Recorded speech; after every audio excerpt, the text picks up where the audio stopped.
Hello, hello in UK Health Radio Land. I'm Liz Larson and I'm here with my friend, Bill McKenna. hey, Bill McKenna. And we are the duo that hosts the New Life Perspectives radio show. And we just happen to be the creators of the Cognomovement system. Today, we have an extra special guest, probably the farthest away our guest has ever been. It's Magnetic Island, Australia. And we're here with Tyson Sharpe. Tyson Sharpe is, would you say the founder of the Serving Circle? And Yep. it's a spiritual entrepreneur's paradise, if you'd like to say that. Bill, would you help us introduce Tyson? Oh my gosh. Well, Tyson is really awesome. I was so honored to get to meet him because he fills a gap. There's a huge gap. There's all of these people that are doing holistic work or spiritual work, and they do amazing things like, oh my gosh, you just did the impossible. And but yet they're, for whatever reason, they're in the poorhouse. They're like, they can't pay their bills, and they're having a hard time. And so, with that, I thought it was really important, to be able to help people to do well and do good all at the same time. I thought that was very appropriate. So I thought having Tyson on would be just great, and you'll learn a lot of stuff about how to be practical on the marketing end of things, and while you're doing your good work.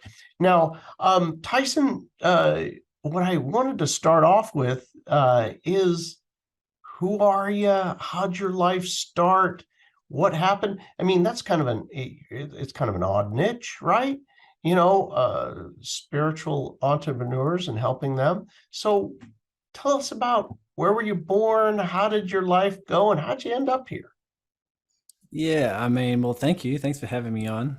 It's a pleasure to be here. I guess I was born in Melbourne, Australia, or Melbourne, as many of you across the world would pronounce it. And you know, I guess how I got here in helping real spiritual entrepreneurs, find more success and find more fulfillment in what they do was a bit of an evolution. I mean, I didn't necessarily have too many interests growing up in terms of a career. But when it came to school, the only real thing I had that was fascinating was psychology. I just was fascinated with the way people thought, how people were able to interact with each other and what made some people happy, what made others sad. Like, it was just a real fascination. And I got into the world of psychology through university, and I just started studying everything to do with interpersonal psychology, organizational psychology. I ended up getting my master's degree in organizational psychology, and I had real no clue what I wanted to do after that, because I didn't really want to work with people who have disorders. I didn't really want to work in human resources and in a corporate position. So then I was a lost little puppy. I think many people listening can also picture a time in their life, if not now, when they just had no clue what to do next. I just had this inner confusion of just like, where the hell is my life leading me? And so instead of really taking a leap in terms of my career, I took a leap for an adventure and traveled to Canada for 2 years, and traveled around, had fun, was snowboarding, meeting new friends, all the fun stuff for 2 years. But yet this little thing inside me was just nagging me that said, I think it was just kind of the masculine side of me that said, you don't have a purpose. You don't have this mission that you're part of, something you're building and creating. And I was so lost at that stage. I ended up emailing Dr. Phil and saying, how do you start helping people? and I'm still waiting back on the reply. But what it led me to was this personal development space, and I just started reading, started doing personal development programs, and learning as much as I could, because that just at least gave me some momentum to feel this void of just, you know, lack of fulfillment.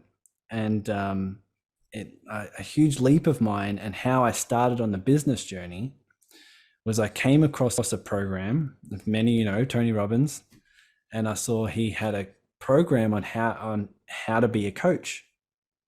And I looked at that and thought, I don't even know what a life coach is, but it looks like you're helping normal people with normal things, just helping them progress in their life. I didn't even know that existed. The only issue was when I was a poor traveling Australian across Canada, the investment for the program was like half of everything I had in the bank. And so my decision of whether to follow my head or my heart operated like it was clear in that moment. And I was so scared. I'm like, what if I, you know, lose my job? What if I lose my accommodation? What if I have to need to travel back to Australia for whatever reason? But my heart lit up. That's all I can describe it as. And many of you who have taken many heart leaps know of that. And it would just light up. And I said, you know what? You only live once. Why wouldn't I follow my highest excitement? And that's what I did. I invested in the program, half of everything I had in the bank, but everything changed from then. I learned the tools, skills, strategies. I started getting more and more experience with helping people go from A to B, whatever A to B is for them, helping them learn the psychology, the emotional work, you know, all the healing work necessary in getting from A to B. And that's where I started. I fell in love with it so much that I moved back to Australia, started my own coaching business as a typical life coach, as many people start. And that's where everything started to unfold in the point of my business journey. But I'll stop there if you guys have any questions, so I can talk for a long time. Oh, I'm waiting for the next thing. Okay. So this is exciting. How long did the Tony Robbins course last? How long were you involved with that? Well, I was so obsessed. It's meant to be 6 months, but I did it in about 2.5 months.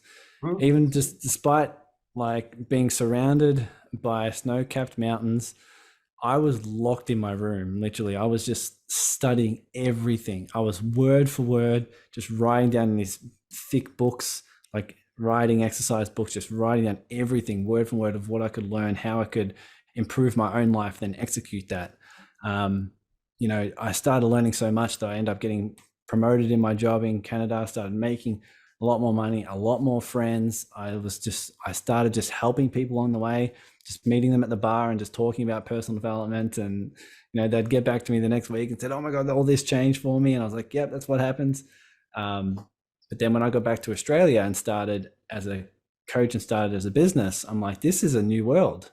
Actually being paid to be a coach brings up so much fear, so many insecurities. You know, who the hell am I, a life coach at, you know, I was, how old at that stage? I was 26, something like that. And I was just like, how can I be a life coach at 26, you know? And all these people who are much older than me started talking about me and reading my content and all those different things. I'm like, how do I make it? How the hell do I charge money? How do I do all this? And then the sort of journey unfolded of learning more about business, more about marketing, putting out content, getting out there, being more open and vulnerable, and just sharing my heart with people. And it was a slow grind for a long time. And I had to get a job along the side. And I worked in a restaurant to get some income while I'm building my business. And that took about 4 years. I think it was about 4 years, 4 or 5 years I was working at the restaurant, cutting back my hours while I was building up the coaching business. And then it was 3 years ago that I decided to, despite how scary it was, take the leap leave the job and become a full-time coach, become a full-time coach who was able to help people. I was able to travel. I was able to work online, grow my own communities online, and just start really moving forward from my heart, despite how scary it was. I will share that experience of what that was like for me, because about 2-3 years into it, I was probably about 3 or 4 years into it, my business was going well until it wasn't.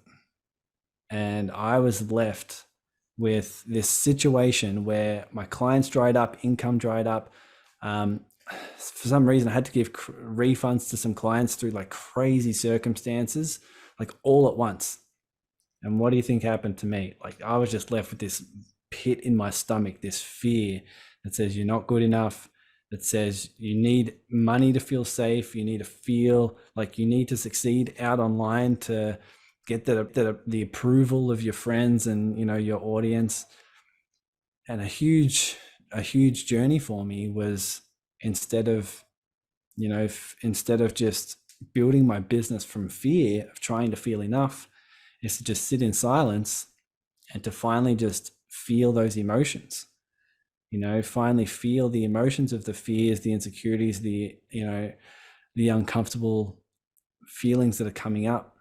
And I realized the power of silence. I realized just how much you can just process and heal by sitting with these emotions.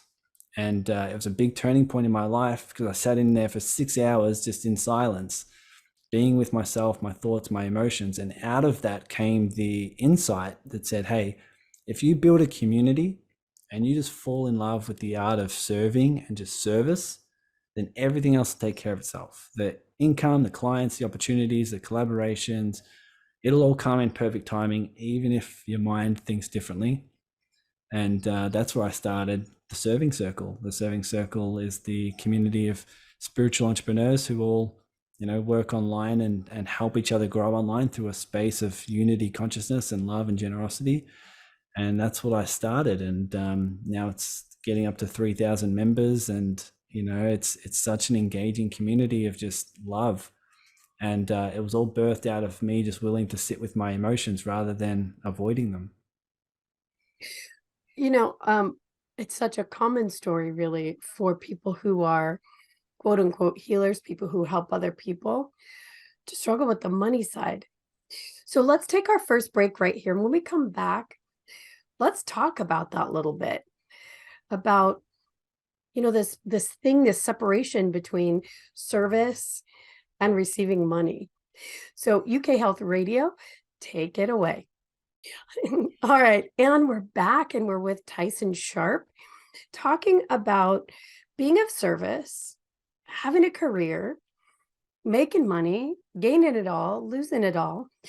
And my question for you is this: did you have that moment where it felt like, I'm of service, I'm helping, maybe it's not great to charge? Or did you have people say that to you? Like, hey, if you can help me, why don't you just help me? Why are you charging me? Yeah, it's kind of interesting when I'm in the space of, I help a lot of business owners, and they kind of get it. Like, people need to invest in order to, be committed. So they understand that. But I have heard a lot of my clients along the same lines, along the same path. There's a lot of things to heal when it comes to money. For whatever reason, there are certain things we give away our power to that's quite common, whether it's, your family members, whether it's money, whether it's, your career, whether it's whatever it is. It's just, there are certain things in life that matter most to us, that where we give away our power. And when it comes to money, what I like to do and what I like to do within myself and within my clients is recognize where we're doing something out of fear or just out of safety.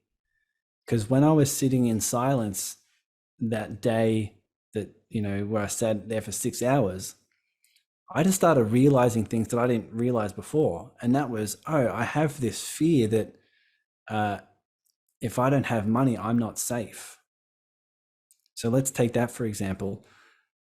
I didn't know that was there. I was just working in my business trying to make money, not knowing that it's coming from this deep-seated belief that I need to make money to inherently feel safe. And that's where many people are at, which is why they do the things that they don't necessarily want to do to get the money, because they believe that money will help them do what they want to do. And I'm like, and that's the illusion I started seeing in myself and started questioning that. But what really happened was I realized this deep-seated fear, when I sat with it, was coming up because it was coming out. So it was coming up to be expressed in my body, to be felt, to be, to be seen.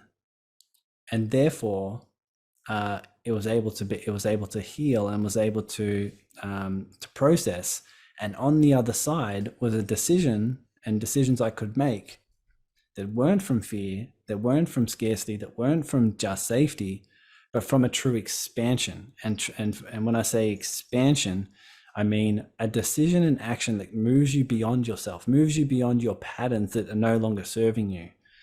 And that's really what I help people do with their money and with their business and career, is sort of make the decisions from your expansion, where it's not from fear, it's not from safety, not from scarcity, but from the decision where it's your soul moving you towards your next evolution. One way of explaining it is the thing that's exciting to your heart and soul, but may also be scary to your mind. That's the sort of way I like to do it. So with clients and with people who have this hang up around money, what I would ask is, okay, what feels contracting compared to what feels expansive? It may feel expansive to sell your services for free for a while. You're like, I'm just getting out there, I'm helping people, and it feels so good. It feels like you're moving beyond your patterns of just getting out there.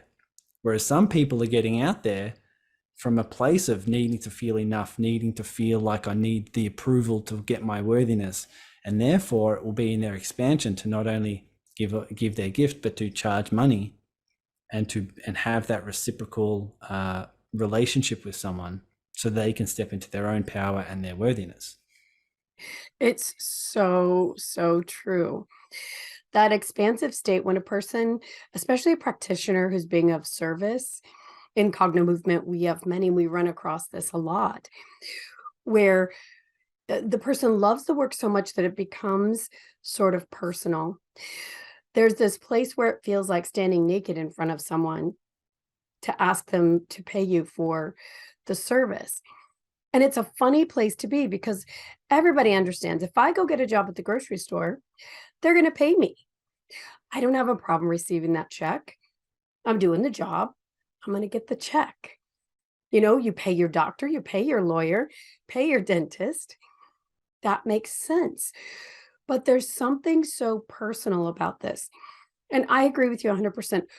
Once a person can get to that place where they really understand that transaction creates more on the planet, then it becomes fun. Then it becomes matter of fact, just like paying for your groceries or paying the dentist. Obviously, this is what we do, but it's got to get to that place, and it is a feeling in the body of, yeah, this is easy. So what do you say to get people there? Because it's not a small feat to get over the hump of, I feel naked to ask somebody to pay me, to, woo, this is great. We're in this great transaction together. Yeah, exactly. Well, it's twofold. One is is to go inward and look at the emotion. And then two is to step into the mental and emotional state of your expansion, right? So we all have a confident side of us that can ask for as much money as we want, right? We all have a confident side of us. If you're confident about tying your shoes, then that same confidence can be used to do anything. And so, but before we get there, we don't necessarily want to shift our state to become confident if we're to avoid another side of us, right? To avoid and resist and react to a side of us that we disapprove of. So that'll just cause more and more conflict. So where we start is in processing that emotion. And as we process that emotion, I would ask you, when you are asking for money from someone, what's the biggest fear there? Like, what's the biggest fear your mind comes up with? Whether they reject you, whether it's insulting, whether they, not only say no, but then they go tell everyone in your community that this person's trying to rip me off and scam me or whatever. Or maybe maybe the fear might be that you do charge money and then you don't get the results for people. Like, that's also a fear that might be there. But what's your biggest fear? And then behind that, what's the deep emotion? So the emotion that you may be avoiding by not asking for money, it might be rejection, it might be embarrassment, there may be some shame, right? There may be deep sadness, whatever it is. If you're not asking for money and it's in your expansion to do so, it's because you're avoiding an emotion that you think may be on the other side of that ask. So what's that emotion, right? What's the emotion? I would sit in silence and welcome that emotion in. Right, we'll go through some steps when it's appropriate in this chat, but that's what I would do, is just to sit with it, go into that emotion, process it, because I feel in order to be financially successful, we have to start loving the side of us that can go broke. Same about if you're to get, to be online, to create content, to really make it in the online world. You have to love the side of you that can fail, love the side of you that can look silly, right? Love the side of you that can make an idiot out of yourself. I do it all the time.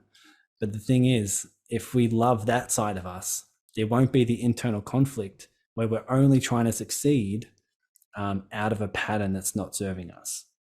So once you look at that, then there's the process of embodying and conditioning the side of you that is confident, the side of you that is passionate, the side of you that does have this level of connection with other people, and has a healthy relationship with money.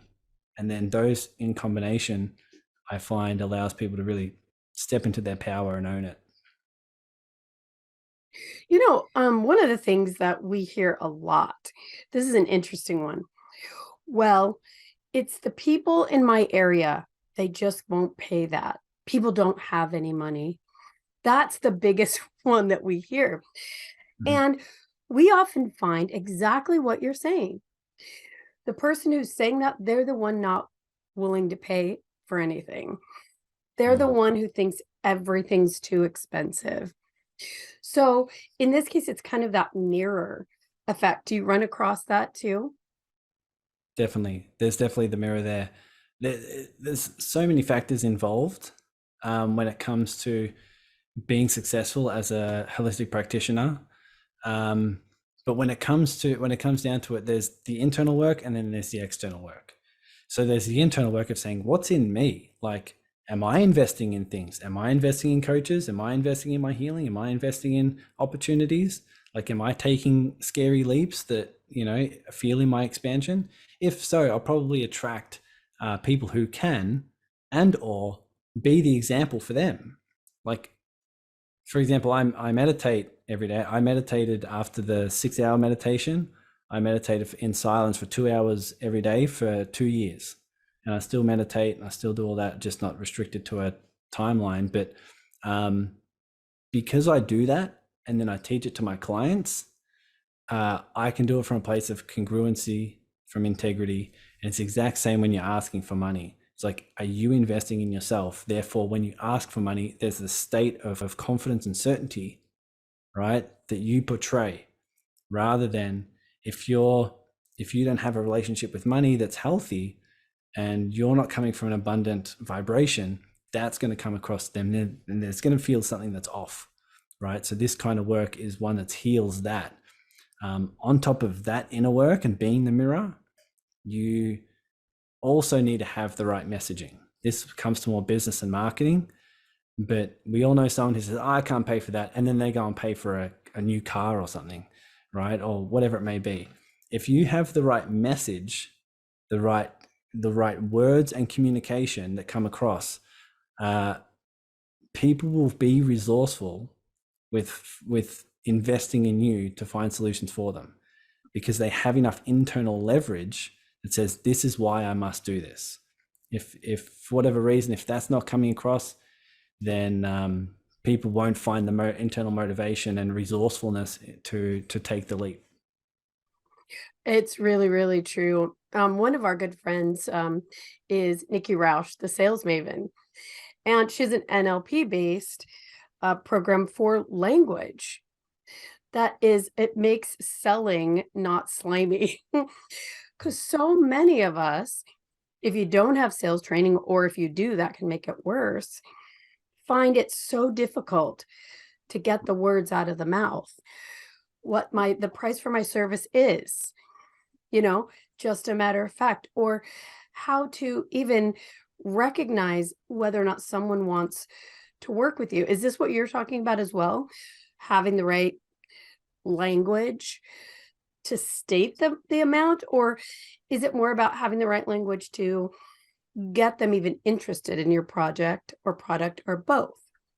Yeah, the very bare minimum for anyone who's listening and wants to level up in this is to be very clear on a tangible outcome and a tangible problem that people have, right? So this is very, very basic when it comes to marketing, but if you can describe a problem that someone's willing to invest in solving, and the outcome and transformation that they're willing to invest in achieving, and then you show them how that your method and modality can help them go from A to B, they're more likely to have the internal leverage to take that leap.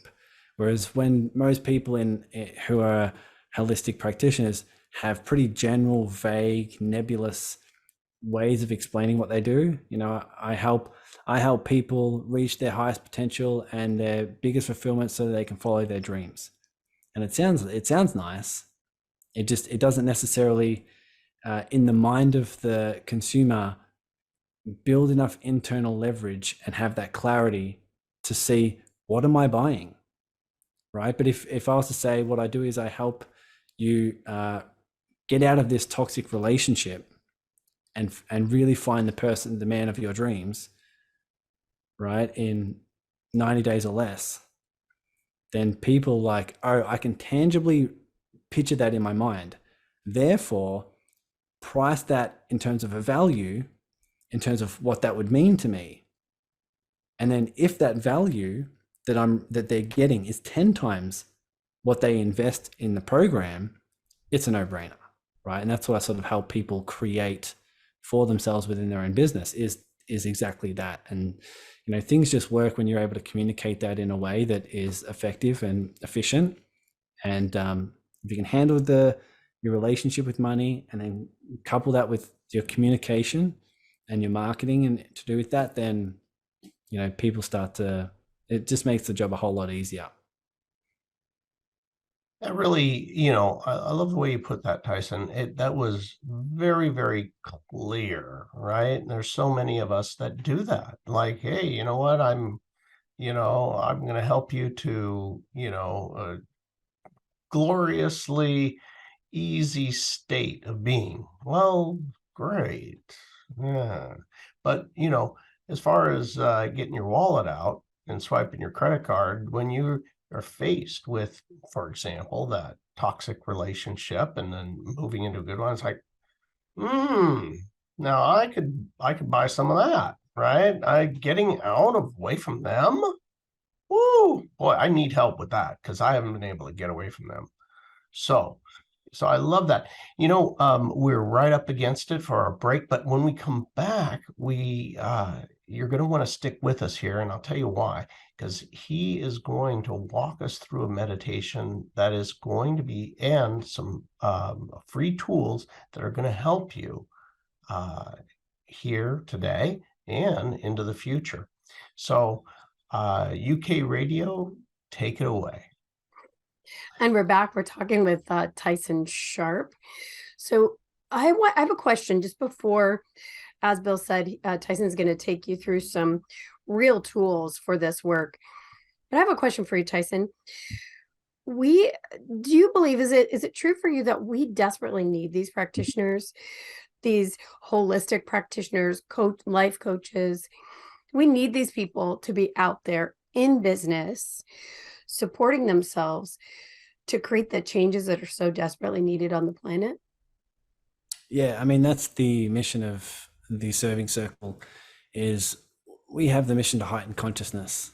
And we believe that we're all here to do that in certain ways.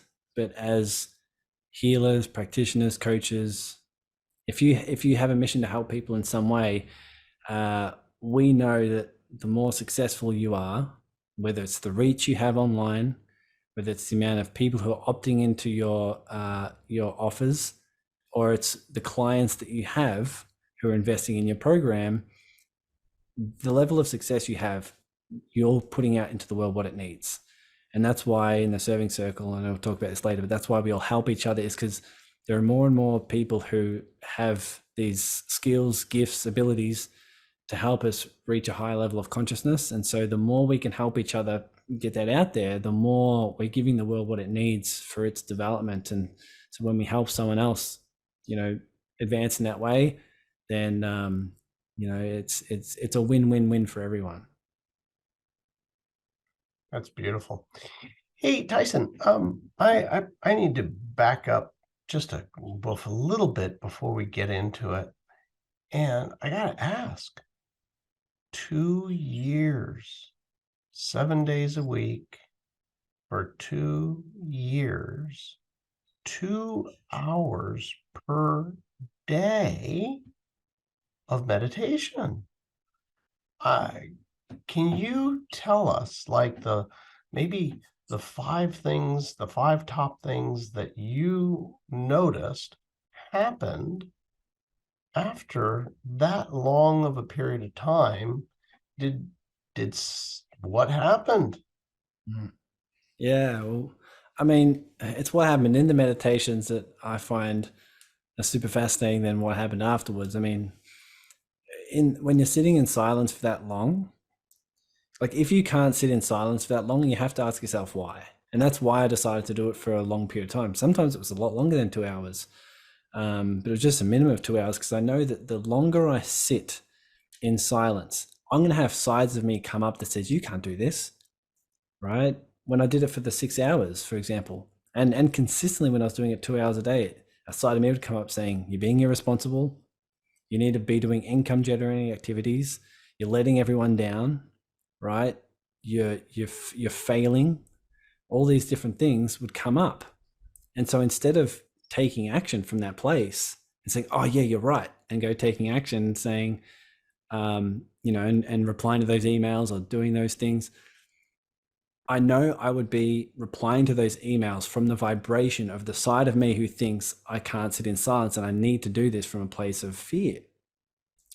But if I just sat with it and said, oh my God, you got to reply to those emails, and you just let it be there, or this side of me that says, you're being irresponsible, I'll just let it be there and send love to the side of me that thinks I'm irresponsible, right? Or whatever that may be. And so the amount of just sides of me that would come up and emotions, and I had sadness about past relationships that I had no clue was there. And I would like cry often. I'm like, I didn't even know that was in me, right? But just the depth your soul can go when you surrender and allow, it just so much reveals itself. And then you just allow it to do what it needs to. And on the other side, you get to operate in your life.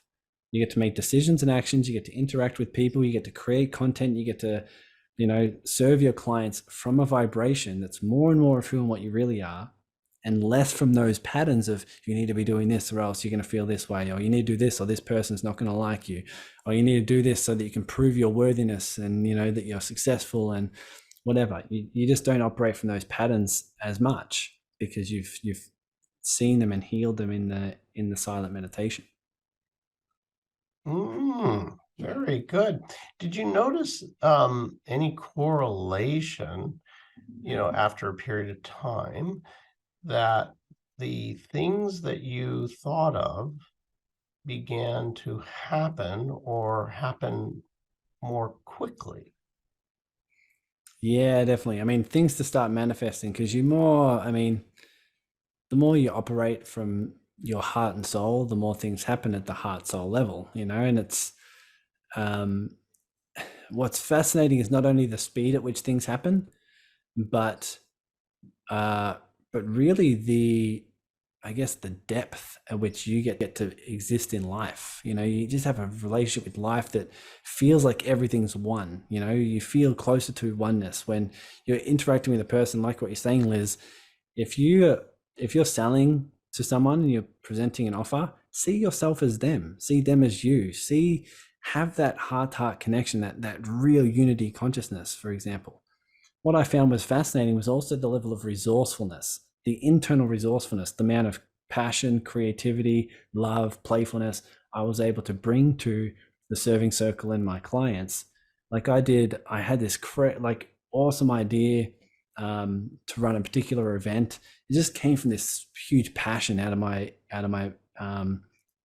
meditation, and I had like about 80 people or 80 or 90 people who were interested in this offer. I was like, oh my God, that's awesome. Then I got them to fill out a survey, and about 40 people or 50 people filled out the survey. Then we did this huge event that was really exciting for everyone. And then I had about 12 or 15 new clients after that. And it was just like, it all happened in such flow and such fun and creativity. And it was just all coming from just this place of passion. And I found, I'm like, where the hell did all that come from?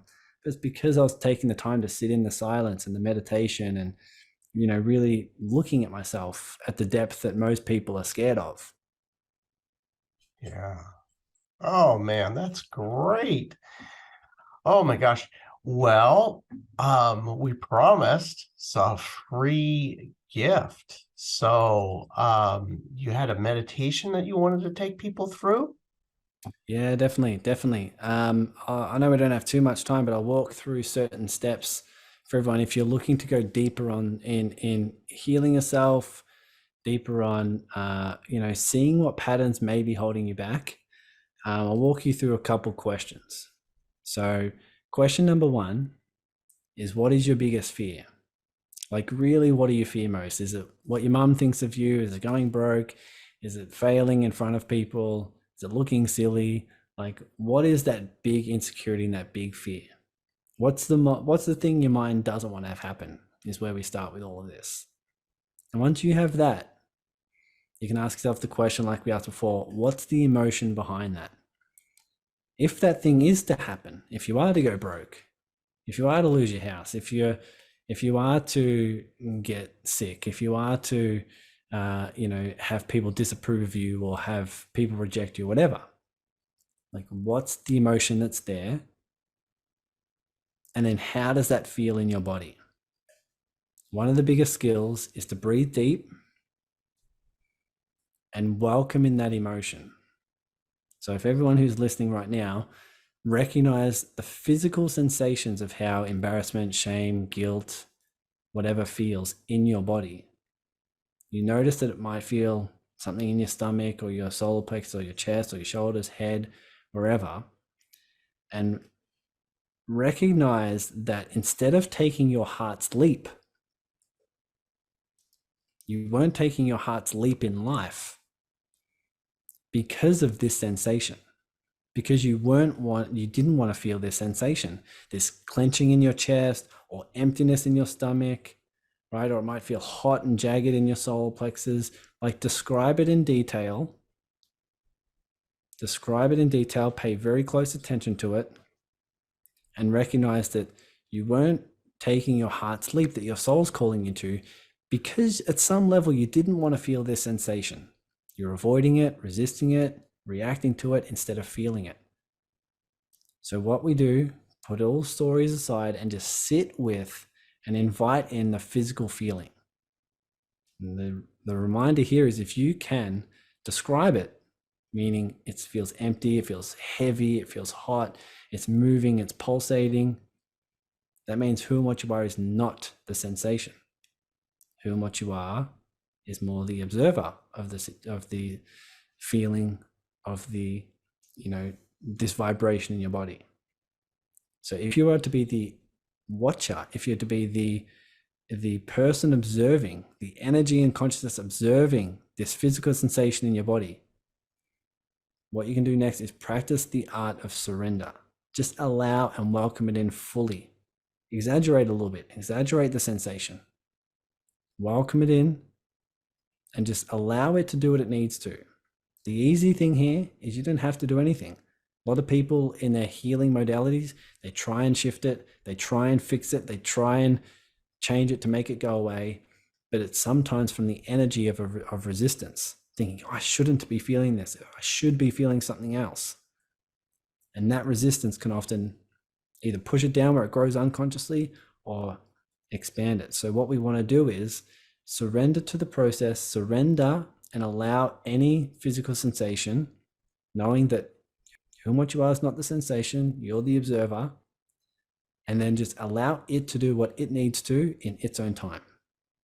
If you breathe deep, you can trust that no matter what's happening, it's all for your expansion. It's all for your highest. What's coming up in you is coming through you because it's ready to heal.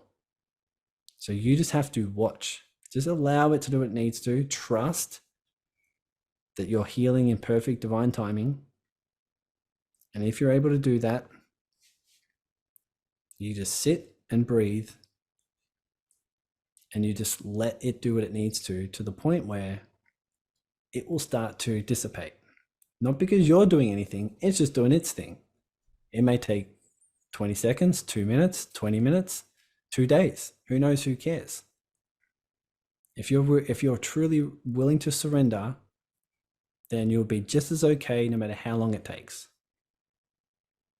Now what's going to happen is it'll do its thing, it'll process, it'll heal in its divine timing, and then what's on the other side of that is the version of you without that pattern.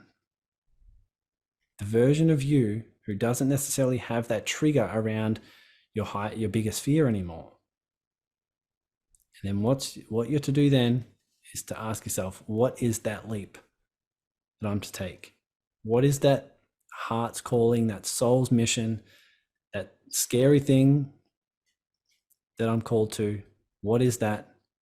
And once you've processed these emotions, what you find is there'll be less triggers that might still be there, might come up. That's okay too. But you'll be more in the position of recognizing, having clarity of what your leap is, bringing up more resourcefulness, maybe more love for the side of you who feels fear, maybe more love for the side of you who feels embarrassment, love for the side of you who feels shame. And then you're able to take that leap from a place of more resourcefulness, more expansion, and more courage. So anyone who's willing to do that, I give you a big thumbs up, because I know it's not easy, but it's often, I haven't seen one person yet out of the hundreds and hundreds of people I've coached who regrets the process, if you're willing to go on it. That's amazing. Really, really beautiful. Thank you so much for that.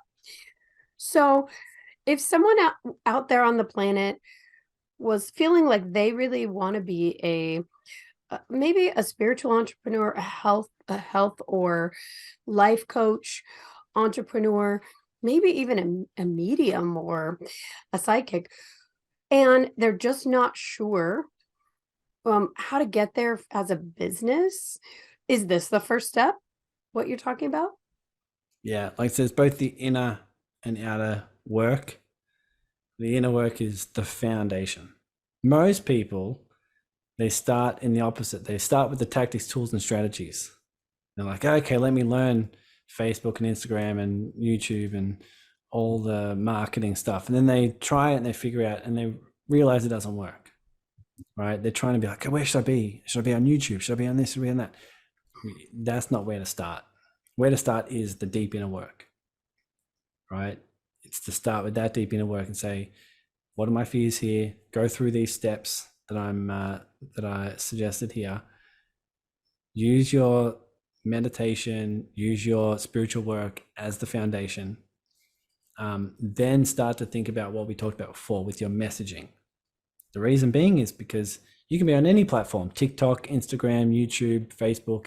If you don't have a message that aligns with people, it won't work, no matter what you're doing, right? Anytime you've ever bought something, it's because it's something you heard or read that resonated with you, that called you to buy it, right?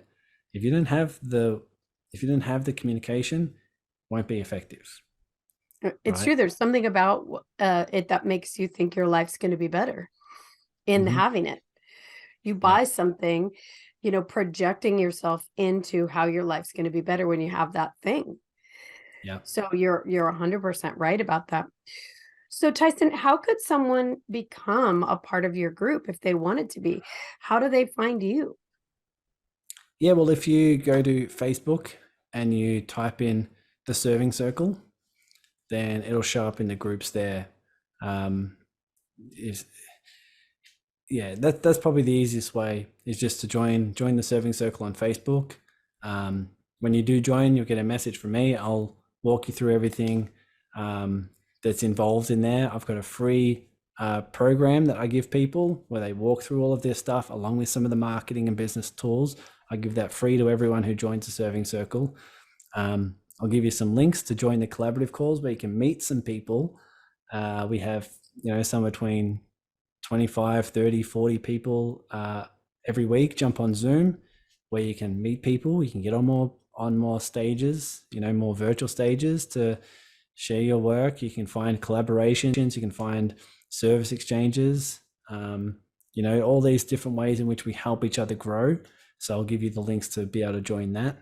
We also have a directory as well, so you can put in your name, your email, what you do, how you do it, and people can contact you through that directory as well. So there's sort of 3 main resources that I have for people who join the Serving Circle, just so you can feel at home, is what people say. They feel at home in the Serving Circle with spiritual entrepreneurs, and you can start getting the ball rolling a little bit more to make client acquisition a little bit more predictable, a little bit more consistent as well. That was great. And what a resource it is.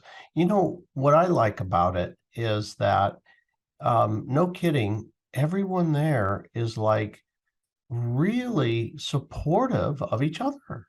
It's truly like it's a community that they're obviously good people, and then they're being good to each other and helping each other out. So I really like it.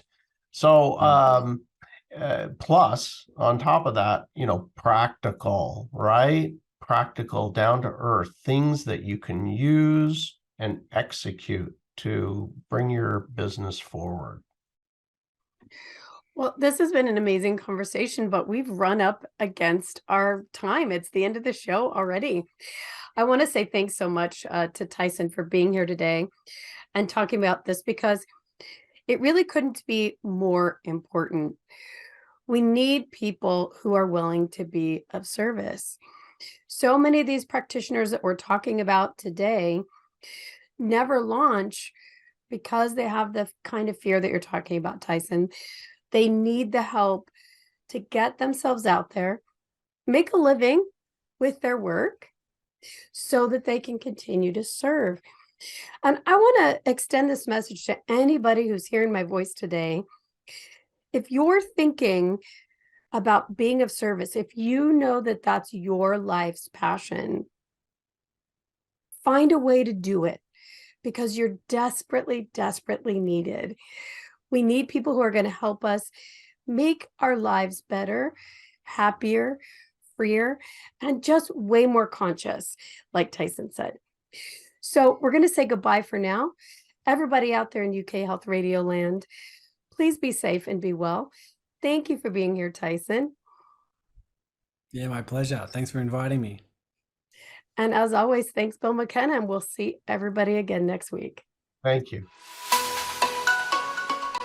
Thanks for being here with us on the New Life Perspective radio show. For more information or to find out more about the work that Bill and I do, please visit us at cognomovement.com or email us at info@cognomovement.com. See you again soon.